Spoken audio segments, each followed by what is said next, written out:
checking out my own t-shirt there. Hi, I'm Brittany Eustace. My friends call me Bang Bang.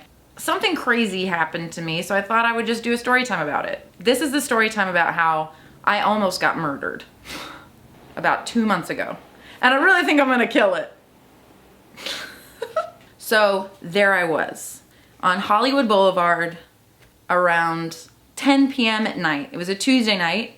And in Hollywood, which is usually bustling with foot traffic, on a Tuesday night around 10 p.m., it wasn't extremely busy. It wasn't shut down. There were people milling about here and there, but there wasn't a lot of foot traffic on the street. And I was walking Rooster, my dog. Oh, I should also mention that in the part of Hollywood where I live, unfortunately, we have a very large homeless community. And so I'm very used to seeing like tented communities and people with their dogs, and they're nice enough, normal people, and you leave them alone and they leave you alone, and everything's all good. So I start to get this weird feeling that someone is following me. And as you do, I kind of told myself that I was being paranoid and kept walking. And then as I'm walking, there's trees that line the side. So I'm on the sidewalk and there's like trees, and as dogs do, Rooster goes up and stops at one of these trees and starts to pee. And this gentleman in a windbreaker and a hat passes me pretty closely. And I kind of notice him, and I kind of shake it off and go back to what I was doing, and Rooster's peeing on this tree. And when he gets done, I look up ahead of us, and the gentleman is waiting. And what I mean by that is there's a chain link fence, and he has got his fingers in the chain link fence and is trying to sway back and forth and make it look like he's just naturally hanging around. So I think that's pretty weird. So I get this idea in my mind, like this plan. I'm like, okay, I'm gonna time it. There's another tree up there that Rooster's probably gonna stop to pee on.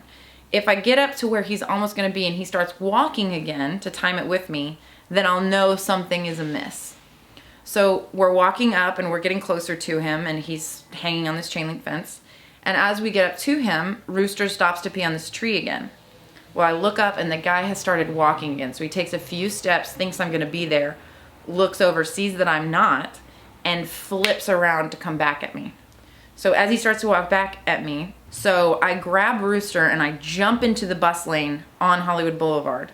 And I look at him directly, and I look at his face, and I say, hey, I see that you're following me and you need to move along. Very stern, very straight, very big. It was very weird. I was very scared, but got very big about it. He looks back at me and gives me what I can only describe as the movie murdery face. So I'm gonna try to do it now. He has a hat on, so he looks at me, he looks up at me underneath his hat and he goes,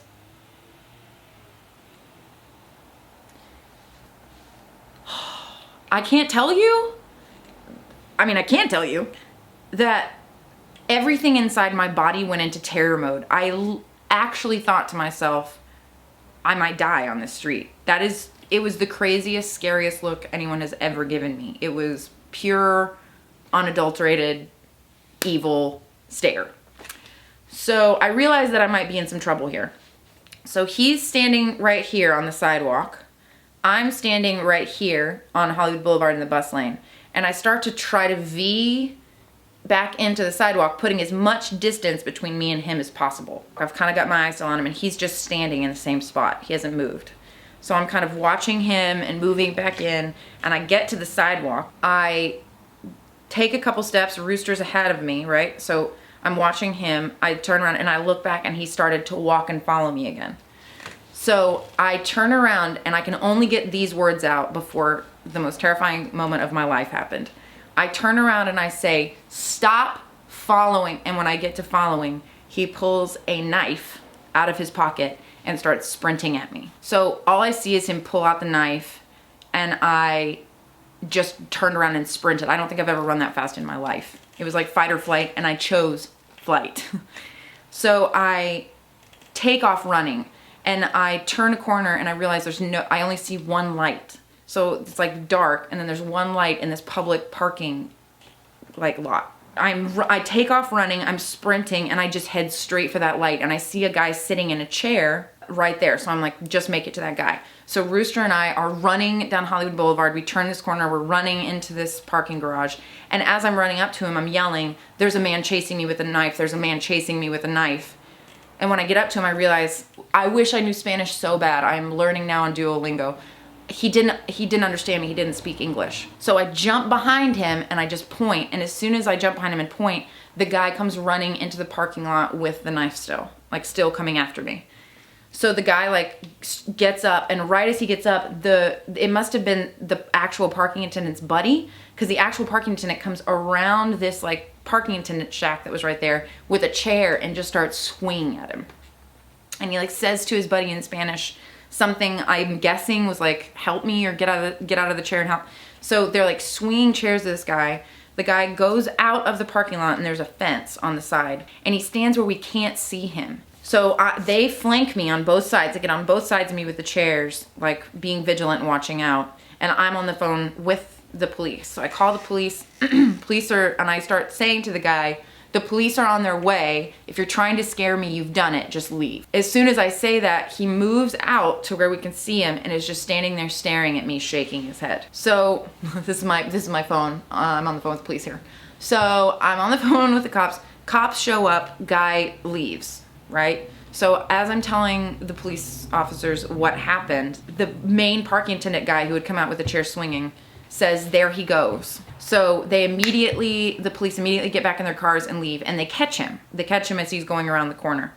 So they've got him around the corner. So the parking lot attendant guys are like, we'll walk you over there and you can ID him and tell the police what happened. So they walk me across the street, and I get over to where the police are, and they've got him pinned up against the wall, but he's still staring at me, which was very unnerving. And I'm alone, so I'm trying to remain unemotional. I'm trying to keep my wits about me so that I can properly explain to the police what happened, and they won't just think, oh, she's some blubbering female, which makes me sad to even have to say that they would think that, but this is the world we live in. He's staring at me. They've got him against the wall in handcuffs. Police officer comes over to me and says, is this the guy?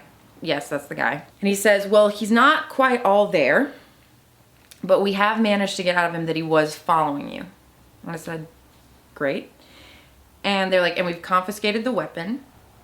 Great. And then he looks at me and says, we think the reason this happened to you is you reacted to him. Which took me aback, because whether they meant it or not, that was like saying it was my fault. Like I had done something that had caused this man to threaten my life. And I said that. I said, wait, are you saying that this happened because he was following me and I confronted him about that? And he was like, well, ma'am, the safest thing for you to do is run to a safe place and call us. And I was like, well, I did that. That's what I did. But what if I had not made it? He didn't really answer that question. He just kind of moved on and said, well, since there was no real crime committed here, all we can really do is give him a stern talking to and shoo him along. And I said, what do you mean, no crime? So he had to stab me for you to do something? And they were like, well, because no real altercation happened, all we can really do is, do what we can do is shoo him along. I was like, well, can you at least shoo him along on a different street in a different neighborhood? He knows where I walk my dog now. I live close to here. He could follow me home. I'm very confused by what they tell me. I thought that chasing me down the street with a knife would be a crime, but apparently it was not. So they told me that they would be happy to give me a ride home if I was worried about him following me.